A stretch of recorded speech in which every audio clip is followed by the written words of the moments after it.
Tem uma história aqui que eu vou narrar em primeira pessoa que eu vivi. O ano era 1988. Eu era aluno do terceiro ano da Escola Preparatória de Cadetes do Exército, morando no Rio de Janeiro. A minha família estava no Rio de Janeiro. E o Grêmio da Escola de Cadetes do Exército, particularmente o meu lá da terceira companhia, da Pantera, nós contratávamos ônibus especiais, que era descontado na folha lá do nosso pagamento, como terceiro sargento aluno. E aí, nos licenciamentos especiais, a gente ia para o Rio de Janeiro de ônibus e voltava de madrugada. Bolsonaro estava em campanha para ser vereador do Rio de Janeiro. E ele, eu me lembro bem, né, na volta do ônibus lá para Campinas, no domingo à tarde, ele lá na porta, tinha 4, 5 ônibus lá, que eram Meia, Cascadura, né, então tinham vários locais que recolhiam aí os alunos lá da PrEP, ele humildemente panfletando, pedindo o voto dele lá para os familiares, para os alunos que estavam embarcando como vereador.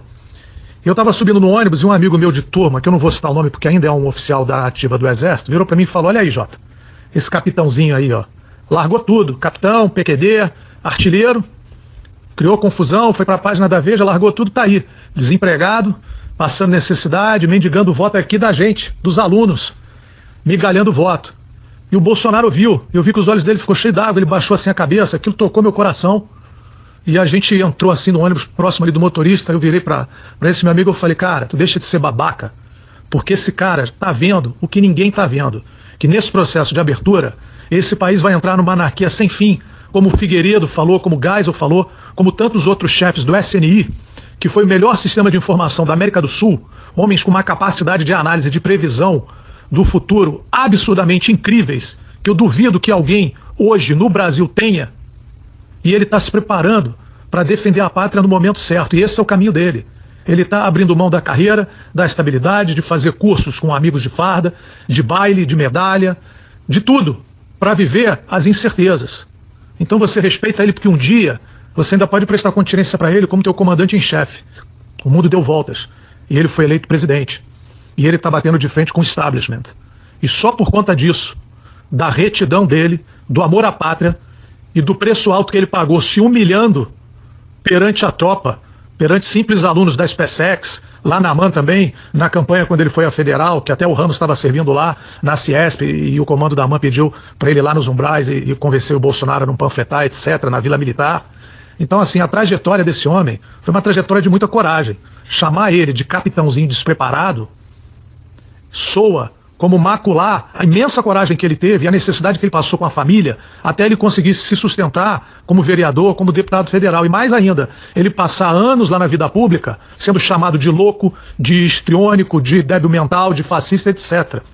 Porque eu me lembro bem da sessão que ele fez para os bravos javalis que lutaram lá no Araguaia de 68 a 74 e que tiveram a chance, a oportunidade de contarem a verdade, contarem a história dele, inclusive um esquartejamento e assassinato pela esquerda de um jovem mateiro, acusado de ajudar o exército, um sujeito simples, do povo, foi morto em frente à família, o menino João, e esquartejado em frente à família. Isso a esquerda não conta.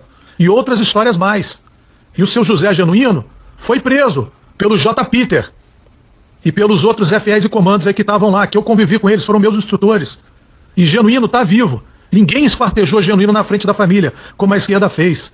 Então é um homem de coragem, que busca a verdade, que tem feito o melhor pelo país, que tem humildade de reconhecer as suas limitações, e encheu com grandes generais, grandes oficiais, grandes nomes técnicos, o primeiro, o segundo, o terceiro escalão, e que está tentando mudar esse país. Só por causa disso, Fernando, eu não sou filiado a partido, eu não sou bolsomínio, eu sei que o Bolsonaro erra, eu sei que tem pontos vulneráveis, mas ele tem grandes méritos, que eu não vi nenhuma outra patente ter durante 30 anos que esse país gradativamente foi se tornando uma anarquia e um narco-país. Eu não perdoo isso.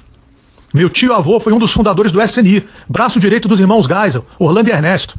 Minha família defende essa nação há 6 gerações. E eu estou lutando essa guerra de 6ª geração, que é uma guerra híbrida, que ela vai além da guerra irregular. Então só por causa disso, vamos separar as coisas. Bolsonaro tem o seu mérito sim. Ele teve a mesma visão que os antigos chefes do SNI tiveram lá nos anos 80. E abriu mão, assim como outros oficiais que eu conheço, para se matarem, abandonados praticamente na vida civil, para hoje estarem lutando essa guerra híbrida. Isso é um grande mérito. Abraço.